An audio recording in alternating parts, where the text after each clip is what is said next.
Hey everybody, it's Jesse Lewis here, and today I've got magician Ron Wilson with me, and it's going to be a blast. We have nothing planned, and today's the first time I've met Ron, so everybody at home say hi, Ron. Hi, Ron. I'm the only Hey, how are you? I'm great, Ron. So you're a magician, and I'm going to start off really simple. What's the most magical thing that you've had happen to you during a performance that you did not expect yourself?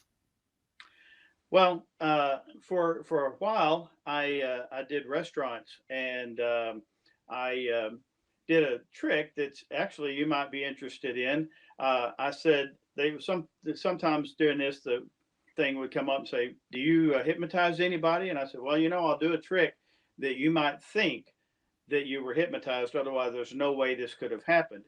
And so I'm doing it, and what happens? They choose a card, sign it. It gets lost back in the pack. They shuffle. I don't take the deck back, and I bring out my watch and do the classic back and forth thing. And I lay the watch on the table, and I say, "Now deal down. Name a number from 1 to 10. Deal down and stop." So this person named seven. I said, "Okay, deal down 7 cards." So they deal down 7 cards. I said, "Turn over the top card." They turned it over. It was a seven. And I said, "There you go." And he said, "Well, that's not my card." And I said, "I know, but that's pretty incredible. You shuffled, you dealt down seven, and it was the seven. I know it's not your card, but you shuffled too good. I need to do a better trick." And they said, "Well, so what happened?" I said, "Well, we weren't watching my watch." And I opened up the watch, and inside the watch was their signed card. And of course, they freaked out. But the thing is I did this for 15 years, and over that time, the number of times that they mentioned seven and they shuffled and dealt down, and it was either the seven on that card or the next card, it was almost 90%. And it always amazed me how, I kind of wanted to jump around and go, "Wow, I can't believe that happened again." So that was kind of fun to do. The universe is a strange place. There's synchronicity everywhere that we go. Um, so you're based out of Texas, and this isn't necessarily about you, but what's one big myth that the world has about Texas that you want to break right now? I have been to Europe, and we when we were over there, everybody thought everybody had a big house and a big ranch, and we all rode horses, and we all wear big hats. Yeah. And yeah, I do wear this hat quite often during shows, but it's more of a gambler style Texas hat. Um, but they all think we have horses and ride horses, and we don't all do that. uh, it's funny because where I'm at in the middle of Canada, everybody thinks we live in igloos or that it's snow outside all year. It's it's 15 degrees outside right now, Celsius. So I don't know what that is in Fahrenheit, but it's pretty warm. It's not Texas warm, but it's warm enough that there's no snow left. Yeah, Um, we're going to get 80 degrees today. Holy cow, that's too hot for me. That's that's plus 25 almost. I think 20, yeah, something like that. That's crazy. When you're out there performing, so since I just met you, who do you perform for? What's your typical audience? Well, I do some fairs and festivals, and funny enough, I don't do them here in Wichita Falls.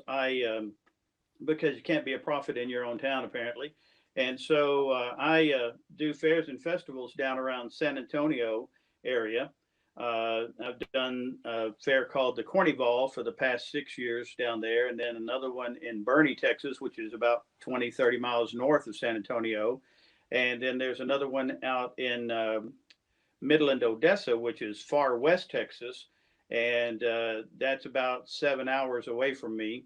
And it's called Wild West Fest, and it's a cowboy themed type thing. So I do fairs and festivals, and then, like I mentioned, I have done restaurants. I did 15 years close up magic at a restaurant, but now there's a winery that's just north of me, about 15 miles, and they're a local winery. And so once a month we do a thing called Taste of Magic at the winery, and we have around 30 people, and we do dinner and the show. It's an hour a little bit of magic to begin with, and then we do mostly mind reading for the rest of the evening. And that's been going good. We've been doing that since December and sold out every show since December, except this month, no show. So is Texas shut down like the rest of the world? Because I know some of the southern states weren't closing down completely. Like Canada basically closed everything. All we have is left is restaurants and the hospitals basically and bars, or That's liquor stores, I guess. So, Yeah, that's pretty much it. Although we're about to try to open back up a few things that are supposedly non-essential, yeah. but we're going to see how that goes. The minute something happens, they'll shut everything back down again. But we've been about a month uh, closed down and just drive-throughs. Yeah. No more going into any restaurant. Only drive-through and pick up, and then a limited number at the grocery store. They have so many, and they only do 50% of their capacity. So it's interesting. So here's the problem with me doing a recorded show, and everybody who's watching this, it's recorded. I'm sorry, I don't do live. But the problem is this is going to come out a week later, so things could have changed by then. Everybody, my next question for you is: you say you do a lot of fairs and festivals and stuff like that. What's the weirdest thing, non-performance related, that you've ever seen happen at a fair? Not even related to you. And that's a big one, right? Because some of us go to fairs to watch people, and Right. people are messed up. Sometimes they are. Uh, the only thing that was really unusual that I'm the one that I do in San Antonio is outdoors. Obviously, we have a amphitheater type situation where we perform, and so I think it was like the third year we were there. They had storms in the area, and we had somewhere around, I don't know, a little over 2,500, maybe 3,000 people in the park, and I was getting set up for my last show, and my juggler friend, Wade Henry from Florida, he came over and he says, "What are you doing?" And I said, "I'm about to do a show." And he said, "No, you're not." He said, "There's a tornado coming, and we need to get out of here." So I put tarps on everything, and nobody had any time to react to this. So there's a band shell behind us, big thing, and 2,000 people all crowded in there, and everybody was just, I mean, we were all shoulder to shoulder, 2,000 people stuck in there till this thing, and it went right over the top of the park. Didn't It had come down prior to the park, gone up over the park and down. But just the fact that we all collectively, they didn't make an announcement. The power had gone out right to that. So everybody just ran to the band shell. That was the only place. We all just ended up there for about 30, 40 minutes till that thing passed. And it was just cool. Everybody was just visiting, and some of the guys from the band came down with acoustic guitars and were playing, and amongst, and it just all one big family. Well, It was really strange that nobody panicked, nobody got hurt, and just it was really strange. It had nothing to do with me doing that, but hmm. You know what? That's actually an awesome story because it talks about, we're all separate all the time. yeah, But right now, we kind of have to be together, just like your story, right? We have to stay calm and just deal with what's coming and not panic. That's the thing, exactly. right? Don't panic. We're all going to get through it, and those of us that don't probably weren't meant to. So, Maybe. which might be a bad thing to say, but it's relatively true. No, I think you're right. Yeah. So before we end, the last thing I try to ask all my guests this: what's one thing you've done today so far? And I know it's early there because it's early here too. But what's one thing you've done so far today that has been for you to make you personally happy, or something in the afternoon that you're going to do? I guess. Well, like I said, yeah, it's still early. It's 10 o'clock in the morning here in Texas, and so I slept in, which was nice, and then I think just being able to get on here and meet you and share some time that makes me happy. Just making connections, because that's what our whole business is about, Hmm. is the relationship we have with our customers, and who become friends. People come to the fair 6 years in a row, and they say, we've seen you every time. Those are the things I look forward to. And so I'm looking forward to watching more of your interviews. I really liked with Dan the Piano Man, just the connection. I think I appreciate you for doing this. I think you're a really good interviewer, and so that it makes me happy to be here, and to be able to meet you this way. But I want someday, and I'm hopeful to be able to meet you in person. Well, that's the goal. We're entertainers. Sometimes we're at each other's throats, right? There's portions of our business that absolutely hate each other. One magician will do this trick, and magician two cities over do the same trick, and they hate each other because they're taking money out of the other guy's pocket. And Right. honest to goodness, that's just bull.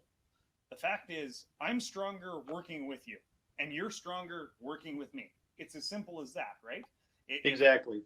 if you use your connections to help me, and I use my connections to help you, that makes us both stronger. And I don't get the infighting in the entertainment industry sometimes. So yeah, No, and there's plenty of work to go around. There really is. it's everywhere, literally Yeah. everywhere. So yeah. Anyway, that's the end of the interview. Everybody say hi to Ron. Hi, Ron. Oh, I guess it's bye, Ron. But we didn't finish. How do people contact you once this craziness is over to actually book your show? And another question: are you doing digital shows at all yet? No, I haven't. I had some ideas on that, and I thought as soon as Texas gets back to where we have some people going into businesses, even though if it's limited, at least they got some business rolling in Yeah. some of the places that I know. I thought that my friend Trig Watson, he's out in LA. Trig did a show for Cane's Chicken. It's a chicken place anyway, Yeah. and he had them sponsor it. I thought about going to some of our local people, and about 5 or 6 of them, and saying, "Hey, if you will sponsor me for like $100, then 5 or 6 of you, I'll go through. You'll be the sponsor. I'll put up a banner, and then I'll advertise you, and I'll use your logo or your something, Mm-hmm. whatever you do in the show, Yep. and give you some advertising, and then you can play it to your people that you're in contact with on Facebook and that sort of thing." So I haven't actually done anything yet, because I really don't want to do it for free. Yeah. I want to make sure that people are going to sponsor it and have some value to it, and so that's what I'm planning on. That may be in the next couple of weeks when I'm able to make contact with some of those folks that are getting back to that. But otherwise, I know it sounds kind of weird the way I'm saying it, but on Facebook, if you go to ronwilsonmagic.net, Okay. ronwilsonmagic.net, not www, just ronwilsonmagic.net. If you do that, then that goes to my business page on Facebook, Okay. and you can like that there, and then I'll get notified. And then when I do something in public, wherever, It all goes there. then you'd be notified of that if you were in the area. And if not, you can reach me through there. My phone number and email address is on that as well. Okay. So we're going to end the broadcast, and I want you to stay on for a few minutes afterwards because I've got some ideas for your sponsorship stuff. Everybody, Okay. I'm cutting that part out, by the way. I'm cutting your sponsor thing out. Okay. And this part, obviously. Everybody, I want to say thank you to Ron for coming on, and I'm going to end the broadcast. Say bye, everybody. Bye.